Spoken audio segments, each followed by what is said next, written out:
गांव में तो सब जगह अकाल की परिस्थिति हो गई है। लगता नहीं कि अब इस गांव में ज्यादा दिन रुकना उचित होगा। काम के लिए बाहर गांव तो जाना ही पड़ेगा।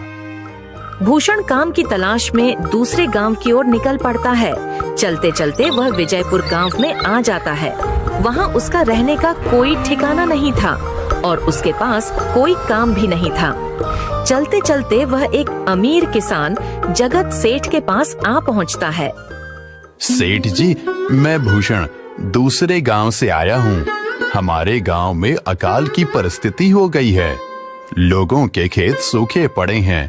गांव में बूंद बूंद पानी के लिए लोग तरस रहे हैं।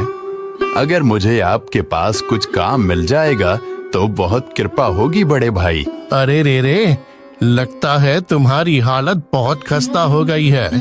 ठीक है, वैसे मेरे पास एक काम तो है, पर लगता नहीं कि तुम वो कर पाओगे। सेठ जी, आप चिंता ना करें। मुझे आप कोई भी काम दे सकते हैं। मैं वो काम पूरी मेहनत और ईमानदारी से करूंगा। अच्छा ठीक है भूषण, तो कान खोल कर सुन लो।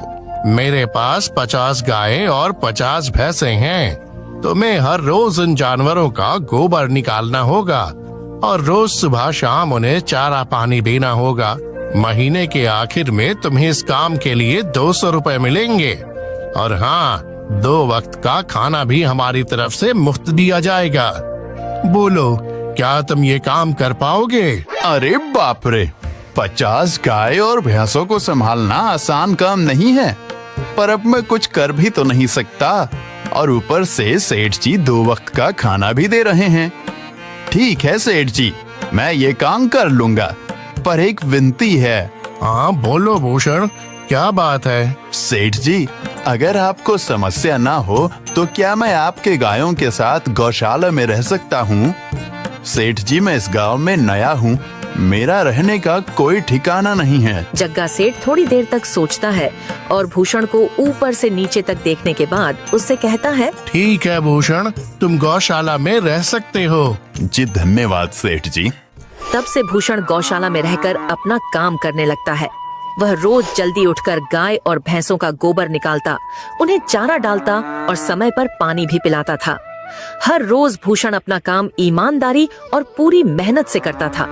जगत सेठ को भी भूषण का काम बहुत पसंद आने लगा, क्योंकि वह अपना काम सफाई से करता था। एक दिन जगत सेठ भूषण को बुलाकर उससे बोलता है, भूषण, मुझे तुम्हारा काम बहुत पसंद आया है। तुम गाय और भैंसों का अच्छा ख्याल रख रहे हो, इसलिए दूध की गुणवत्ता भी बढ़ गई है और गायें पहले से ज्यादा दूध भी दे रही हैं। इसलिए मैं आज से तुम्हारी तनख्वाह बढ़ाकर पूरे 400 रुपए कर रहा हूँ। आपका बहुत बहुत धन्यवाद सेठ जी। कुछ दिन ऐसे ही बीतने लगते हैं। भूषण जगत सेठ के पास बहुत मेहनत और ईमानदारी से काम करता है। धीरे धीरे भूषण के पास अच्छा खासा रुपया जमा हो जाता है, जिससे वह अपने लिए छोटा सा रहने लायक एक कुटिया बनवा लेता है। उस गौशाला में सोकर तो नाक से गोबर की गंध अभी भी नहीं जा रही। अब आखिरकार मुझे अपने घर में चैन से सोने को तो मिलेगा। तब से भूषण जगत सेठ के पास गौशाला में काम करने आता और 2 वक्त का खाना खाकर अपने घर सोने के लिए चला जाता था। कई साल ऐसे ही बीत जाते हैं। भूषण की मेहनत के कारण उसके पास अच्छा खासा रुपया जमा हो जाता है। एक दिन भूषण जगत सेठ से बोलता है, सेठ जी, आजकल गांव में चोरी की समस्या बहुत बढ़ गई है और मेरे पास कुछ रुपए भी जमा हैं जो मैंने अपने घर में रखे हुए हैं, पर मुझे उन पैसों की चोरी की चिंता हो रही है। आपको तो पता है कि मैं दिन भर आपके पास ही काम करता हूँ और सिर्फ रात में ही घर सोने जाता हूँ, इसलिए मुझे रोज उन पैसों की चोरी की चिंता सताती है। हाँ भूषण, तुम बात तो बिल्कुल सही कह रहे हो। आए दिन गांव में नए नए चोरी के किस्से सामने आ रहे हैं और दिन भर तो तुम्हारा घर खाली ही रहता है, तो चोरी होने की संभावना तो जरूर है। जगत सेठ